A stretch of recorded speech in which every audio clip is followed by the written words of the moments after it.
Assalamu alaikum wa rahmatullahi wa barakatuhu. News from Sri Lanka. From Colombo, Sri Lanka's ruling party has proposed a ban on the slaughter of cattle that the country's Muslim minority sees as a new effort to inflame their community as Buddhist groups amass political power.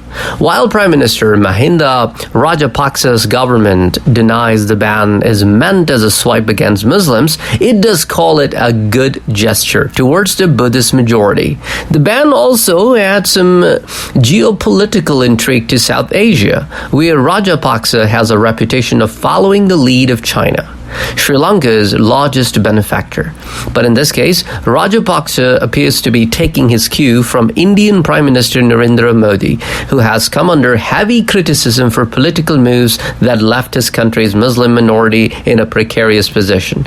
While Indian Muslims came under violent attacks, Rajapaksa's ban on the slaughter of cattle would likely cost Sri Lankan Muslims jobs and income. Rajapaksa has received overwhelming support from hardcore Buddhist groups and monks, as well as Hindu groups that are against the consumption of meat due to religious beliefs.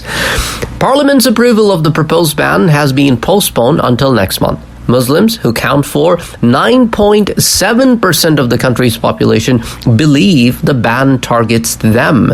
They make up Sri Lanka's largest minority group after the Tamils, 12.6% of the population.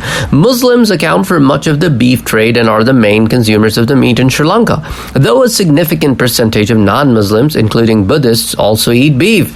Many Buddhists, though, do stay away from beef for religious and cultural reasons.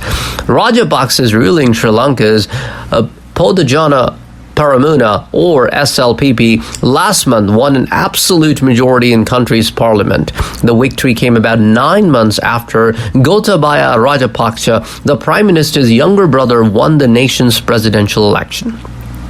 In both elections, Buddhists, who make up to 70% of country's populations, were instrumental. Mujibur Rahman, a Muslim parliamentarian representing the opposition Samaji Jana Balavigaya party, is concerned that Mahinda Rajapaksa's ban is not about following the precepts of Buddhism.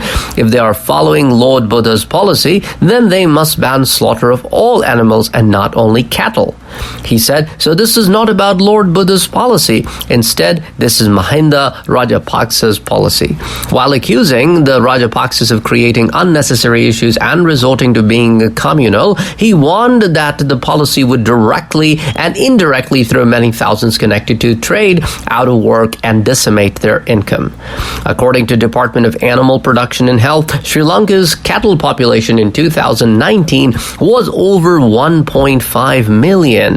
It also had 472,000 buffalo.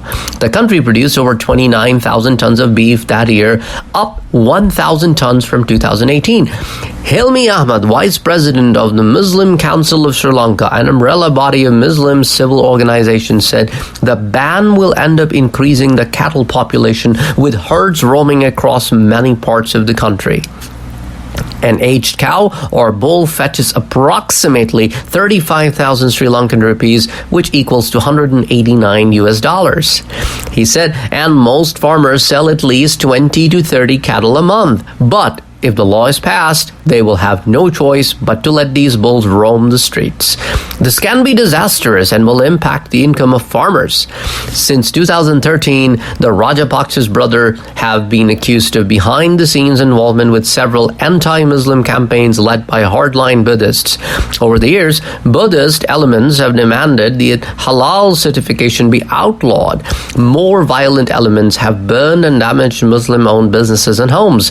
Islamophobia took a sharp upturn after the deadly Easter attacks of last year that were masterminded by Muslim extremists.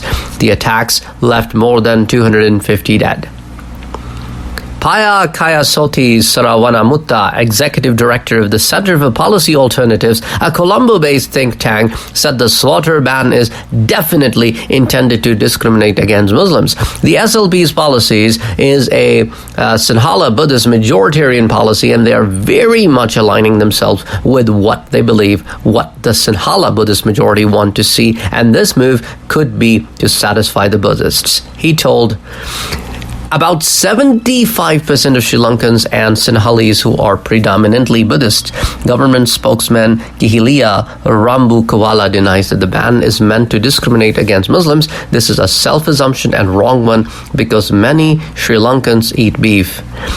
Rambukwela also said requests from various quarters came in calling for the ban, and the proposal was mostly put forward as a good gesture towards the Buddhist community. Meanwhile, the Government Medical Officers Association, a group of pro-Rajapaksa doctor, has come out in support of the ban by linking beef consumption to cancer.